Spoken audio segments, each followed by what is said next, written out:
Bismillahirrahmanirrahim. Assalamualaikum warahmatullahi wabarakatuh.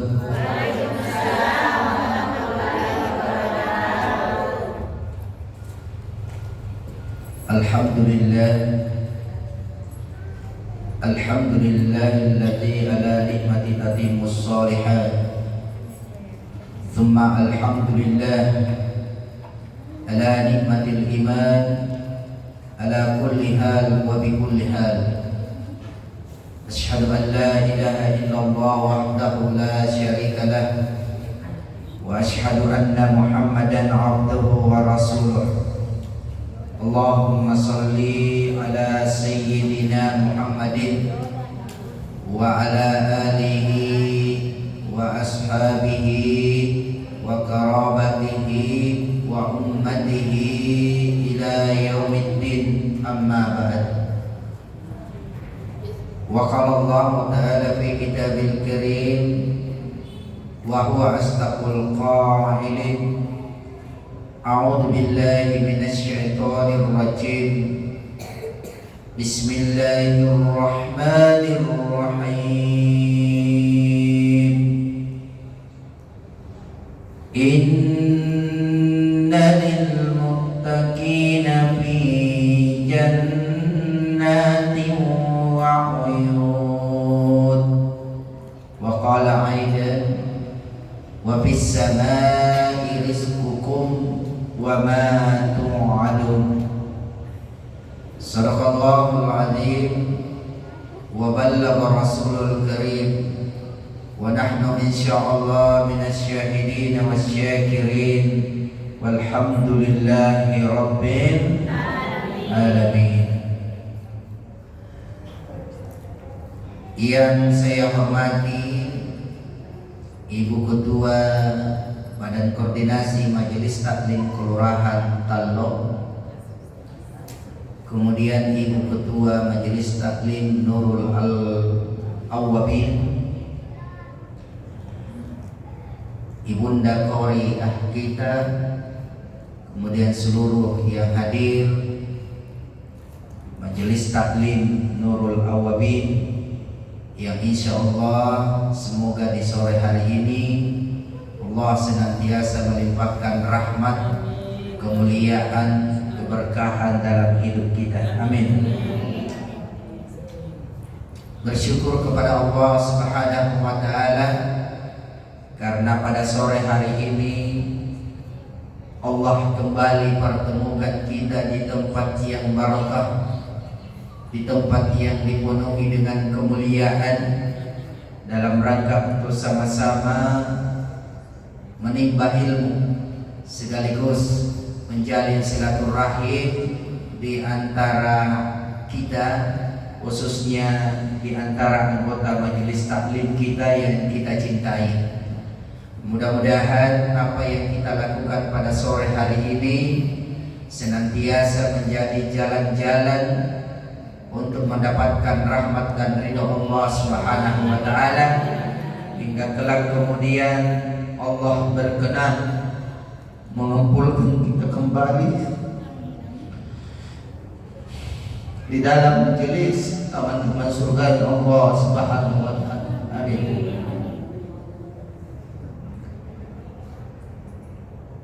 Selawat dan salam senantiasa kita sampaikan dan kirimkan kepada baginda kita, junjungan kita Nabi besar Muhammad sallallahu alaihi wasallam.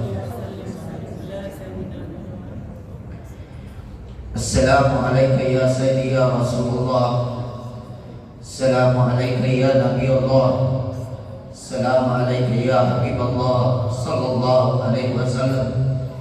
Allahumma salli ala sayyidina Muhammadin wa ala alihi wa sahbihi wasallam. Mudah-mudahan selawat yang senantiasa kita panjatkan, kita sampaikan, senantiasa menjadi wadah, menjadi wasilah untuk kita dapat berjumpa menatap wajah Rasulullah sallallahu alaihi wasallam.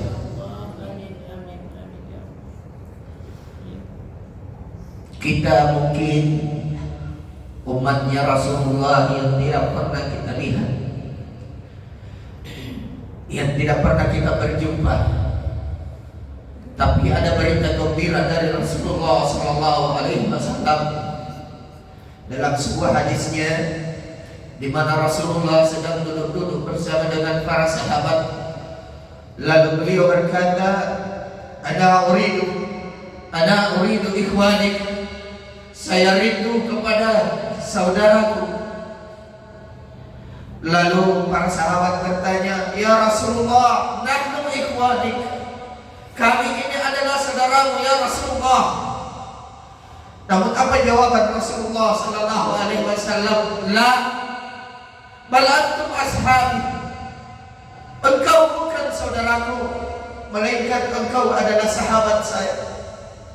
Hari ini engkau beriman kepadaku, engkau cinta kepadaku, engkau mengikuti ajaranku, wajar karena engkau ketemu denganku. engkau hidup dengan sama-sama saya, engkau berjumpa dengan saya. Tapi saudaraku yang aku rindukan adalah ummati, mereka yang beriman kepadaku, mereka yang senantiasa mengikuti ajaranku, senantiasa berselawat kepadaku, namun mereka tidak pernah melihat saya, tidak pernah menjumpai saya. Mereka hanya menjumpai lembaran-lembaran kertas yang menceritakan tentang aku. Mereka hanya menemui lembaran-lembaran kertas yang menceritakan tentang ajaranku, tapi mereka cinta dengan cintanya yang tulus kepadaku. Maka dengan sabda ini mudah-mudahan kita semua menjadi umat Rasulullah Sallallahu Alaihi Wasallam yang senantiasa dirindukan dan senantiasa dijemput oleh Rasulullah Sallallahu Alaihi Wasallam. Amin. Oleh karena itu, mungkin kenapa hari ini saya sedikit baper gara-gara pondasi. Di awal tadi kasidahan dengan selawat, Masya Allah. Itulah bedanya selawat dengan lagu-lagu yang lain. Betul tidak? Kalau lagu dangdut memang bikin happy, memang bikin senang, tapi tidak menerangkan hati. Betul tidak? Tapi kalau selawat itu bikin happy, bikin nyentuh batin, bikin tenang hati. Betul? Makanya kalau ada anak-anak tak selalu menangis di tengah malam, ya, tidak usah suruh bapaknya bertingkah lain-lain. Yang disuruh bapaknya keluar dulu depan pintu, pukul-pukul pintu lalu bilang meow. Lalu bilang diam, ada kucing besar. Cukup bacakan salawat. Para ulama kita mengajarkan cukup bacakan salawat di umum-umumnya, maka insya Allah anak itu akan tenang. Masya Allah. Makanya ibu, siapa yang senantiasa berselawat kepada baginda Rasulullah Sallallahu Alaihi Wasallam, berulang kali saya sampaikan bahwa siapa yang ahli selawat maka insya Allah dia husnul khatimah. Karena malaikat Israel sang pencabut nyawa pernah mendatangi Rasulullah Sallallahu Alaihi Wasallam lalu berkata, ya Rasulullah, sampaikan umatmu, siapa yang banyak bersalawat kepadamu, maka nanti pada saat dia menutup hidupnya sakarat, saya akan cabut nyawanya dengan penuh kelembutan seperti mencabut nyawa para nabi dan rasul. Ibunda yang tercinta, kita ini bukan nabi, kita ini bukan rasul, tapi berita gembiranya ada jalan untuk mendapatkan agar kematian kita, nyawa kita dicabut dengan penuh kelembutan. Bagaimana caranya? Salah satunya adalah dengan senantiasa memanjatkan selawat kepada baginda Rasulullah Sallallahu Alaihi Wasallam. Allahumma salli ala Sayyidina Muhammad wa ala ali Sayyidina Muhammad. Bahkan siapa yang ingin dimudahkan rezekinya, rajin-rajin selawat. Dan salah satu selawat tadi adalah selawat Nabi. Iya, rajin saja selawat. Kalau ada masalah dalam kehidupan kita, anak-anak kita susah diatur, suami kita ada masalahnya, rezeki ada seret, ya, maka banyak-banyak, salah satunya banyak-banyak selawat. Makanya pertemuan kita pada sore hari ini kita akan membahas tentang terkait konsep rezeki. Kita semua yakin dan percaya bahwa Allah telah menjanjikan rezeki kita dan menjamin rezeki kita. Wa ma min dabbatin fil ardi illa Allah rizquha. Sesungguhnya seluruh binatang melata di muka bumi ini semua rezekinya telah dijamin oleh Allah Subhanahu wa ta'ala. Sampai-sampai ada malaikat yang ditugaskan oleh Allah untuk membagi rezeki. Dan kita tidak tahu di mana rezeki kita disimpan pada saat dibagi oleh malaikat. Mikail. Benar? Betul tidak? Tidak ada yang tahu begitu bangun tidur lalu ada surat dari malaikat disimpan di atas bantalnya, lalu katakan, ibu, rezekimu ada di depan pintu. Telah saya siapkan 10 juta di depan pintu. Tidak ada. Walaupun ada malaikat yang ditugaskan oleh Allah untuk membagikan rezeki kita, ternyata rezeki ini masih dirahasiakan oleh Allah Subhanahu wa ta'ala. Pertanyaannya, kenapa dirahasiakan? Karena Allah ingin mengetahui siapa hambanya yang benar-benar ingin berikhtiar, ingin berusaha. Tapi coba perhatikan, andai kata karena kerja keras, kerja kasar, kerja kuat yang menjadikan dasar orang untuk kaya atau berkelimpahan, maka yang paling kaya di muka bumi ini adalah pekerja bangunan. Betul tidak? Andai kata karena tenaga kita sehingga itu membuat kita bisa kaya raya, maka yang kaya raya di muka bumi ini adalah mereka yang, mohon maaf, yang menarik beca. Tetapi ternyata tidak. Dan kalau kita menilik ke dalam Al-Quran, ibu, ternyata ada konsep pencarian rezeki yang luar biasa yang ditawarkan oleh Allah. Nah, kita ini semua kan ibu rumah tangga, betul tidak? Betul tidak? Yang punya tanggung jawab cari rezeki adalah suami, benar? Tapi sebaik-baiknya istri adalah yang membantu suaminya dari rumah agar dimudahkan rezekinya, betul? Karena ada rezeki yang menolak rezeki, ada rezeki, ada istri yang melancarkan rezekinya suaminya.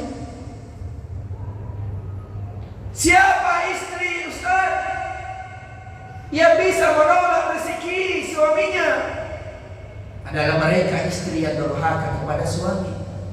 Bangun tidur, begitu bangun tidur, bukannya hati diperbaiki, hati ditata sampai berkomunikasi, berbicara dengan suami dengan hati lemah lembut, tetapi begitu bangun tidur langsung kudus. Apanya kudus? Mukanya. Langsung mukanya muka-muka apa itu, masam. Terus belum cuci muka sudah potek-potek. Sadar atau tidak, istri yang demikian ini menolak rezeki, menolak malaikat rahmat masuk dalam rumah. Maka perhatikan rumah tangga di dalam rumah itu yang selalu setiap hari atau setiap bulan bertengkar suami istri, maka rezekinya akan jauh. Benar tidak? Betul tidak nih? Iya. Tapi Masya Allah, kalau istri yang mendukung suaminya, yang cinta suaminya, yang benar-benar ingin bergandengan tangan sampai ke surga, bukan hanya bergandengan tangan naik di pelaminan sampai lenggak-lenggok dengan jalan yang indah naik di pelaminan, tetapi jalan itu dia senantiasa, cinta itu senantiasa dia abadikan dalam kehidupannya, dia praktekkan dalam kehidupannya. Masya Allah, maka istri ini akan dimudahkan rezekinya oleh Allah. Bahkan istri ini dia yang membangunkan suaminya untuk bangun, sholat tahajud, sholat subuh. Kemudian habis sholat subuh ternyata zikir-zikir, baca Quran. Setelah itu berangkat suami kerja. Setelah berangkat suami kerja, oh ternyata istrinya Masya Allah di belakang dia bantu dukungan doa dari rumah dengan jalan apa?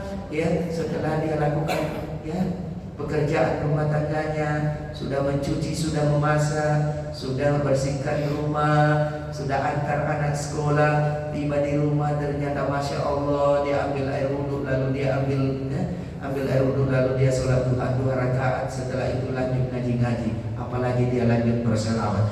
maka ibu insya Allah keberkahan akan datang dalam rumah kita. Makanya ayat yang saya bacakan tadi, innalil muttaqina fi jannati wa uyun. Sesungguhnya orang yang beriman itu baginya surga yang di dalamnya ada air yang mengalir. Surga itu ibu bukan hanya dicapai di akhirat, tapi surga itu sudah ada bau-baunya, sudah ada rasa-rasanya, sudah ada bayangannya dalam kehidupan kita di dalam rumah kita. Bukankah surga itu di dalamnya penuh dengan kedamaian, penuh dengan kebahagiaan, apa yang kita butuhkan ada, betul? Betul tidak? Kenapa yang bilang betul? Karena ada dalam Al-Quran, diceritakan Al-Quran dan hadis. Iya. Maka untuk mencapai surganya Allah Subhanahu wa Ta'ala, termasuk dengan kelancaran rezeki adalah bagian daripada bayangan-bayangan rezeki, apa bayangan surganya Allah. Karena apa yang kita butuhkan diberikan oleh Allah, kita bisa nikmati. Maka ada beberapa cara untuk menjemput rezeki sebelum kita ikhtiar. Jadi saya istilahkan ada jalan tol untuk keluar dari segala permasalahan, keluar dari segala kesulitan. Jalan tol untuk menjemput rezeki. Karena Allah sambung ayatnya tadi, wa bis samai rizqikum wa ma tu'adun. Dan di langit Allah telah tetapkan sebab-sebab akan diturunkannya rezeki kalian. Karena di langit ditetapkan sebab-sebab akan diturunkannya rezeki kita, maka sebelum suami pergi kerja, atau kita juga ibu-ibu karena kita bekerja, kita berdagang, kita buka lapak, atau kita juga ada usaha, maka sebelum dilakukan ikhtiar buminya, maka sedapat mungkin jemput dulu dengan cara langit. Adapun cara langit diantaranya disebutkan dalam surah Al-Isra, kalau tidak salah ayat 79. Bismillahirrahmanirrahim. Wa minal laili fatahajjad bihi nafilatan lak asa rabbuka maqaman mahmuda. Dan pada sebagian malam bangunlah kalian bertahajud. Langsung disebutkan oleh Allah, fatahajjad bihi, bertahajud sebagai tambahan ibadah kepadamu, agar Allah mengangkat derajat kalian dan memberikan kemuliaan kepada kalian. Dalam kehidupan kita sehari-hari, ternyata ya, apa yang kita capai dalam kehidupan di dunia ini itu cenderung mengangkat derajat kita di depan atau di hadapan manusia, betul tidak? Ya, terkadang ada orang dihargai, ya disegani. Kenapa? Karena ada rezekinya yang selain dia rezeki banyak, dia dermawan, sehingga masih ya makin dicintai dan makin dihargai, makin dihormati oleh orang-orang di sekitarnya, betul? Di dalam ayat ini surah Az-Zariyat, coba dicatat, pulang di rumah kita buka-buka dan kita hafal surah Az-Zariyat ayat 15 sampai ayat 19. Surah Az-Zariyat, surah Az-Zariyat ayat 15 sampai 19, bahkan sampai 21. Ayat tadi surah Al-Isra ayat 79 itu sejalan dengan surah Az-Zariyat di ayat ke-17-nya. Apa kata Allah? Orang bertakwa itu orang yang menjemput rezekinya dengan cara langit sebelum ia bekerja, sebelum ia berangkat dari rumahnya. Kanu qalilan minal laili ma yahja'un. Adalah mereka yang senantiasa di malam hari sedikit tidurnya. Iya. Tidak percaya? Coba kita amalkan 40 malam berturut-turut. Bangun tahajud, setelah tahajud zikir-zikir, istighfar, ya. Wabil asharihum yastaghfirun. Dan di sepertiga malam itu kita istighfar. Setelah salat tahajud, zikir-zikir, mohon ampun kepada Allah, beristighfar kepada Allah. Kenapa? Karena boleh jadi kalau kita ada di antara kita, ada keluarga kita, ada suami kita, rezeki kita seret, boleh jadi karena disebabkan ada dosa yang belum diampuni oleh Allah Subhanahu wa ta'ala. Iya, karena ada dosa itu yang menghalangi rezeki. Dosa apa Ustaz? Satu, dosa zina.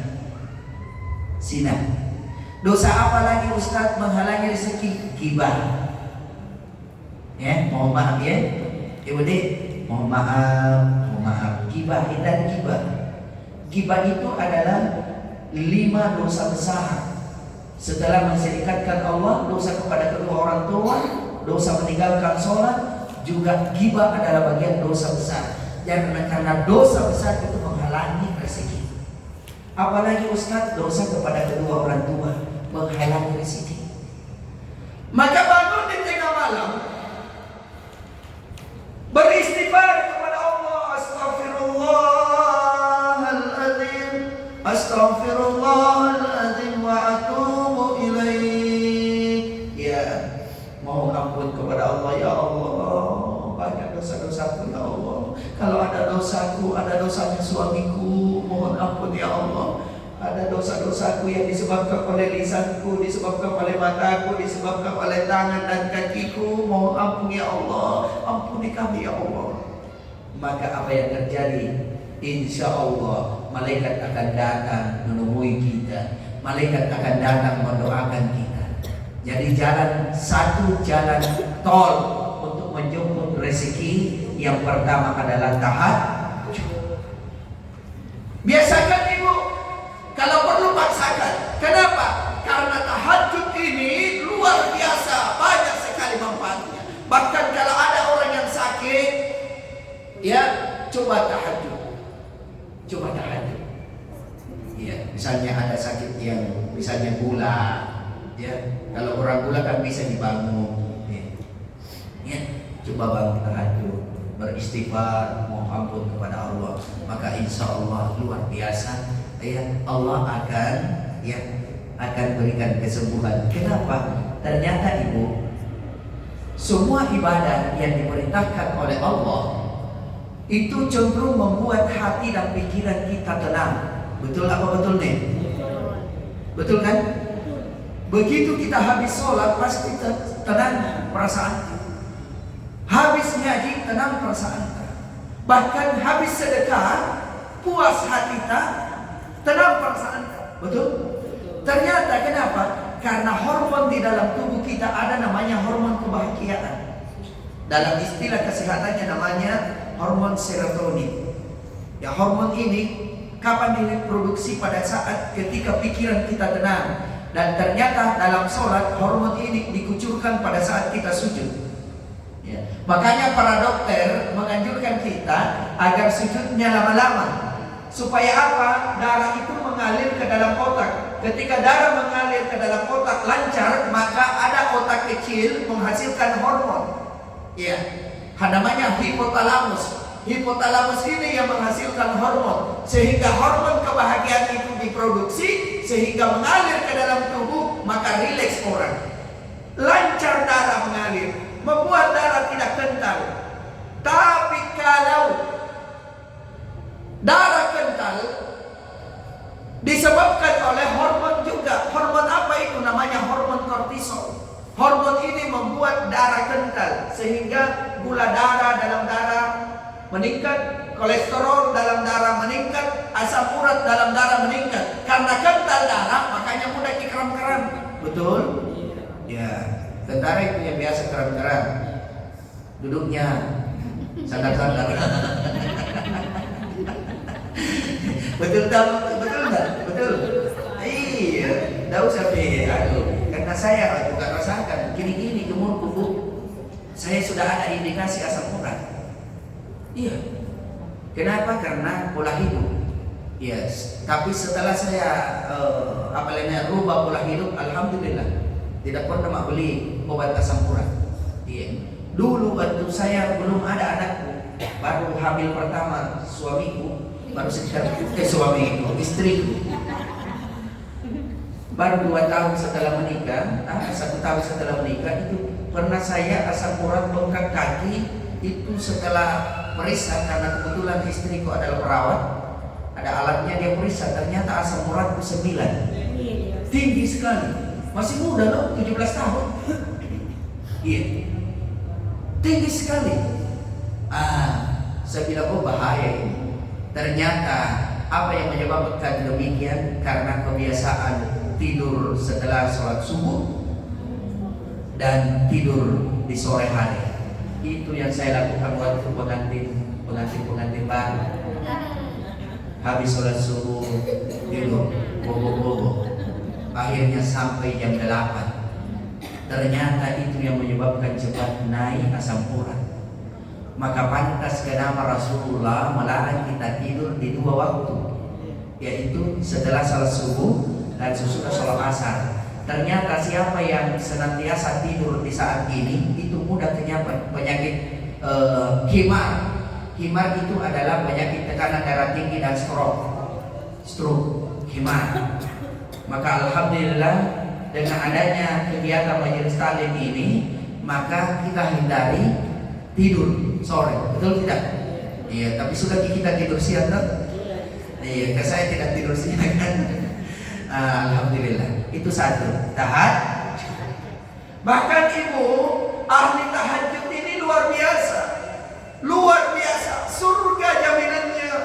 Ahli tahajud ini surga jaminannya. Bayangkan Rasulullah Sallallahu Alaihi Wasallam ibu, selama hidupnya beliau tidak pernah beliau tinggalkan sholat tahajud. Sampai kakinya bengkak. Ditegur sama anaknya Aminah, ya Abi, ya Rasulullah, bukankah engkau telah dijamin surgamu, dosamu tidak ada, kenapa engkau siksa dirimu sehingga sampai bengkak-bengkak kakimu sholat di tengah malam? Apa jawaban Rasulullah? Wahai anakku terkasih, tidakkah aku pantas bersyukur kepada Allah atas segala nikmat yang diberikan oleh Allah kepada aku?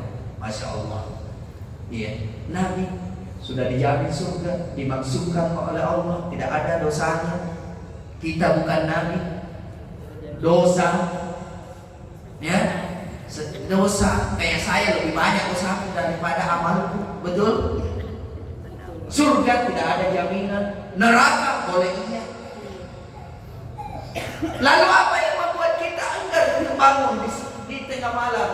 Minimal sekali sepekan saja. Setiap malam Jumat kan, di malam yang dipenuhi keberkahan, coba kita bangun. Apalagi di usia kita ini, usia emas, ya, usia emas. Tidak banyak kita pikir, yang kita lebih banyak pikir dunia, karena anak itu dijamin rezekinya.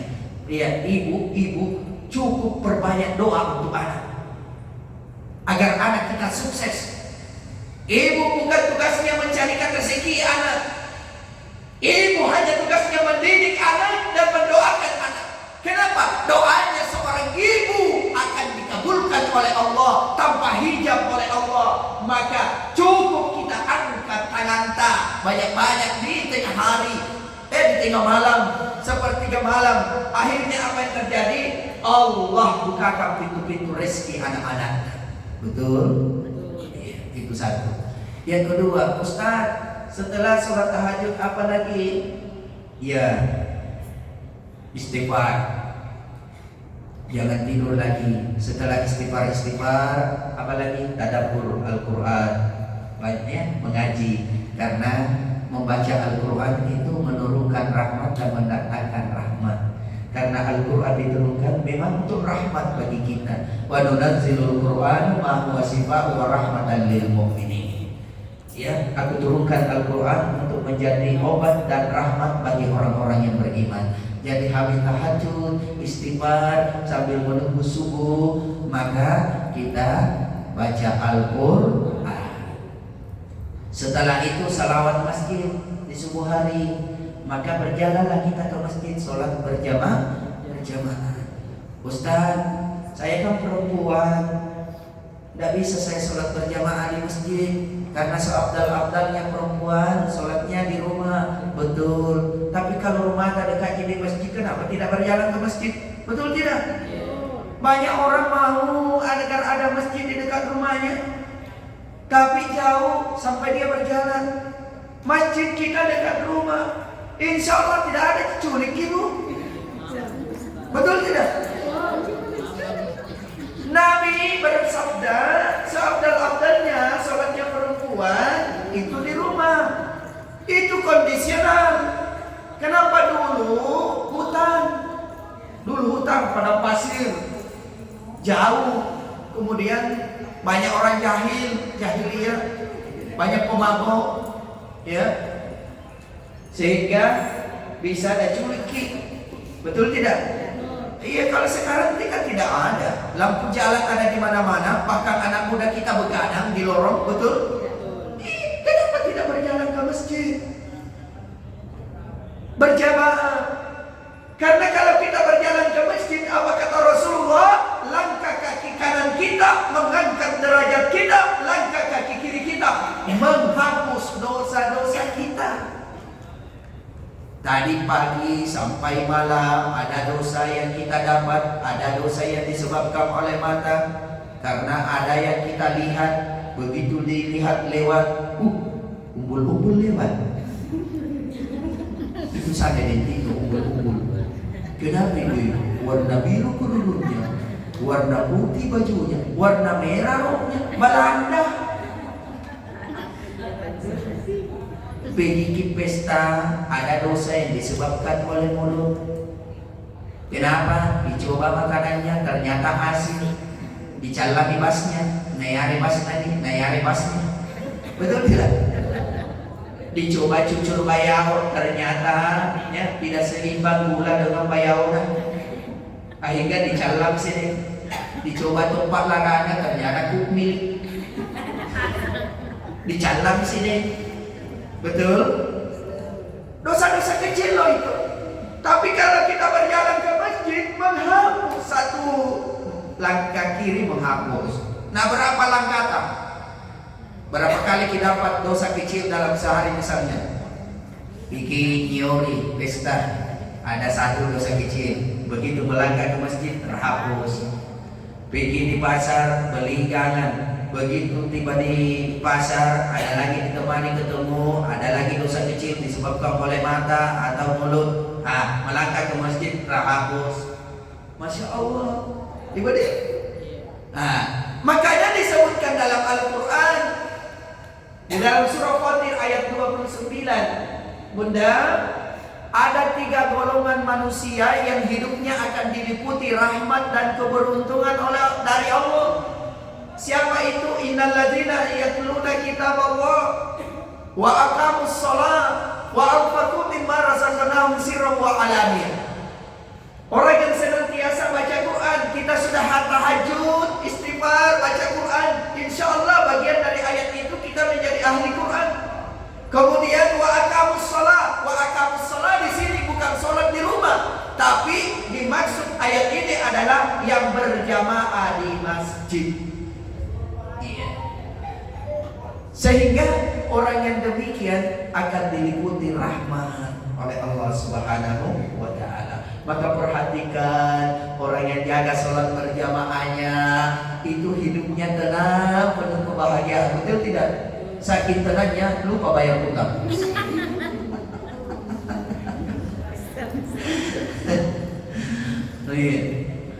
Ada utangnya di tetangga, dia janji cuma 3 hari, 1 mingguan, ternyata udah bertahun-tahun. Sehingga ada yang bikin konten, perasaan kau berhutang padaku 1 mingguan jadinya bertahun-tahun. Masya Allah. Ibu tadi, jadi mari berjalan ke masjid. Kapan lagi kita berjalan ke masjid? Mumpung sehat, mumpung hidup. Ada saat nanti, biar kita tidak mau ke masjid, tetap kita digotong ke masjid. Tapi bukan lagi sholat, tapi Mati lagi. Bukan kita imam, tapi kita di depannya Pak Imam. Na'udzubillah, thumma na'udzubillah. Makanya selagi hidup ini, selagi ada kesempatan, yuk rajin-rajin, mudahkan, ringankan langkah kaki kita untuk menuju masjid sholat berjamaah. Terus Ustaz, saya sudah sholat berjamaah di masjid di subuh hari. Apalagi yang harus saya lakukan Ustaz sebagai jalan-jalan tol untuk menjemput rezeki sekaligus untuk mendoakan suami anak-anak dalam rangka untuk dimudahkan dalam pencarian rezekinya. Apalagi Ustaz, habis sholat subuh kalau tidak ada yang urgen, ya cepat pulang. Misalnya hari Minggu karena tidak ada rezeki anak sekolah, suami kita juga tidak pergi di gereja, misalnya tidak ada yang mau pergi. Makanya ketika ke masjid kan, apalagi kalau sama-sama si suami kita pergi di masjid, ya habis sholat ya, tiba di masjid, ya sebelum sholat subuh, sholat sunnah fajar 2 rakaat, sholat sunnah fajar 2 rakaat sebelum sholat subuh. Apa kata Nabi?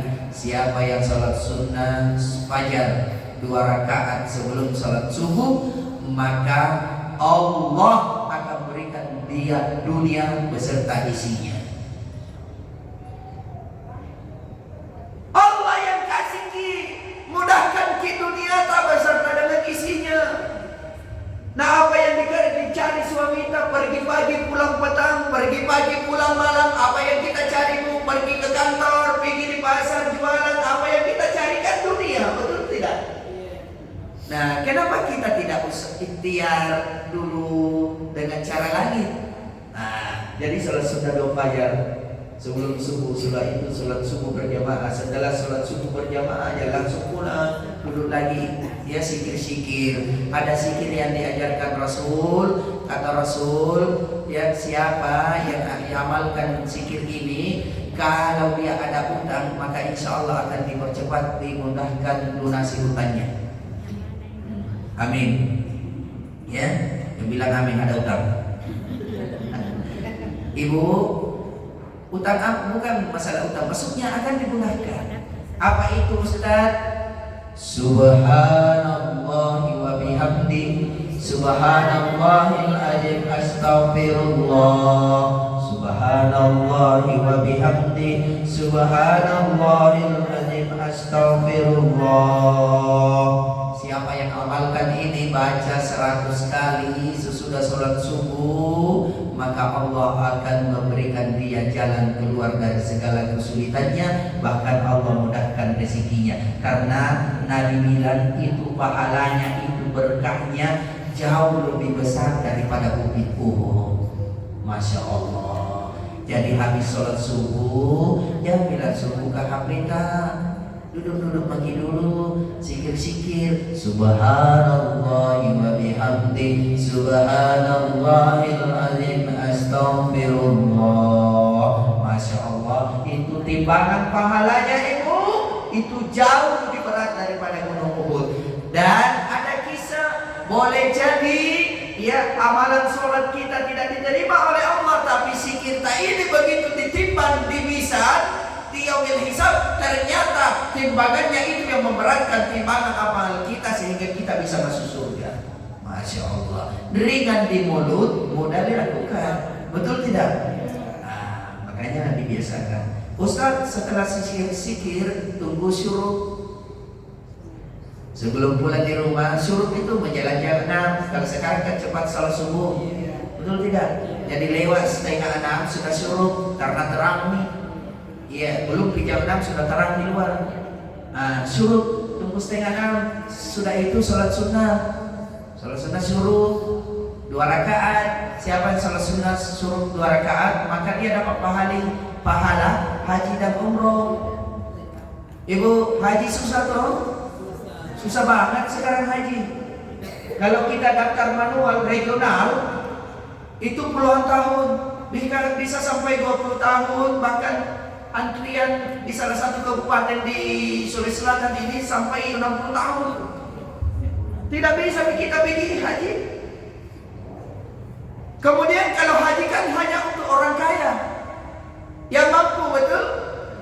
Kalau begitu kita dong tidak bisa lagi dapat pahala haji. Kalau haji itu harus dengan uang, betul tidak? Allah kasih jalan, Rasulullah kasih jalan sebagai bentuk keadilan dari Allah dengan jalan apa? Salat sunnah syuruk 2 rakaat sesudah salat subuh. Tapi ini dilakukan di masjid, bukan di rumah. Yang salah paham. Di masjid, bukan di rumah, di masjid. Insya Allah dapat pahala haji dan umroh. Haji saja mahal, 35 juta sekarang bunda. Betul tidak? Saking mahalnya, saya belum umroh. Mahal, belum ada kesempatan. Iya. Allah belum panggil. Masya Allah.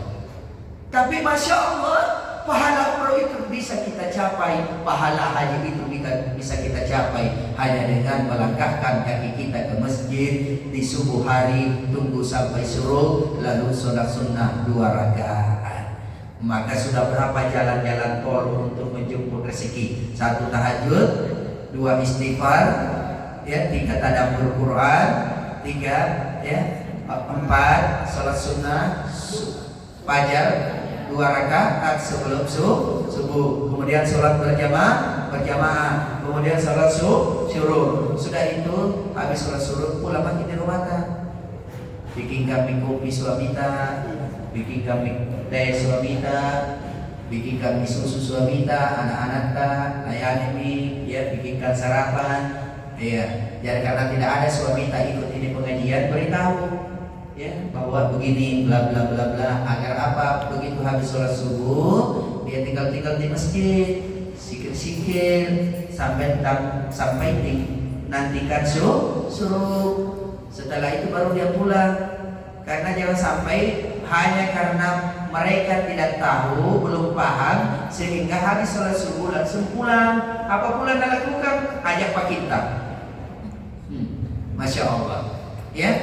Setelah itu kita sudah lakukan pekerjaan rumah, kita sudah lakukan yang lain, ya, urusan yang lain. Siap-siap bagi kita yang ada lapaknya, buka lapak, ya, buka toko. Bagi kita yang dagang di pasar, buka toko. Bagi kita yang kerja di kantoran, berangkat, ya. Sudah itu tiba di kantor, kalau tidak sempat sholat duha 2 rakaat di rumah, di kantor. Kenapa Ibu? Karena Rasulullah janjikan dalam sabdanya, siapa yang sholat duha 4 rakaat di subuh hari, maka Allah jamin rezekinya pagi sampai petang. Masya Allah, luar biasa. Kan doa sholat duha itu luar biasa tuh.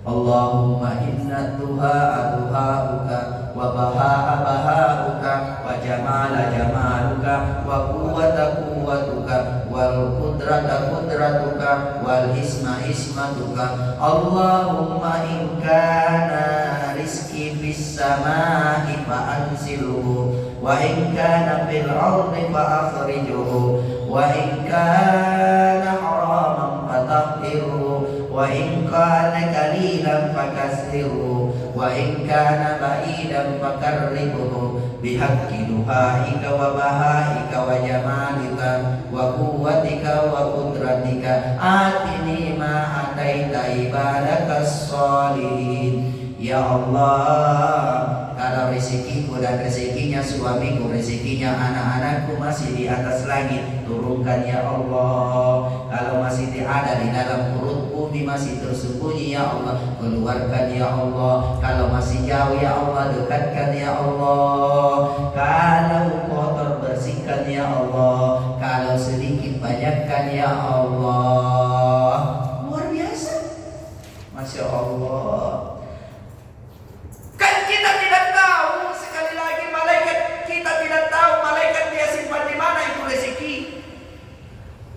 Tapi ada orang dimudahkan oleh Allah untuk capai rezekinya, betul. Cuma bergerak sedikit dari rumahnya dapat rezekinya, betul tidak? Ada yang rezekinya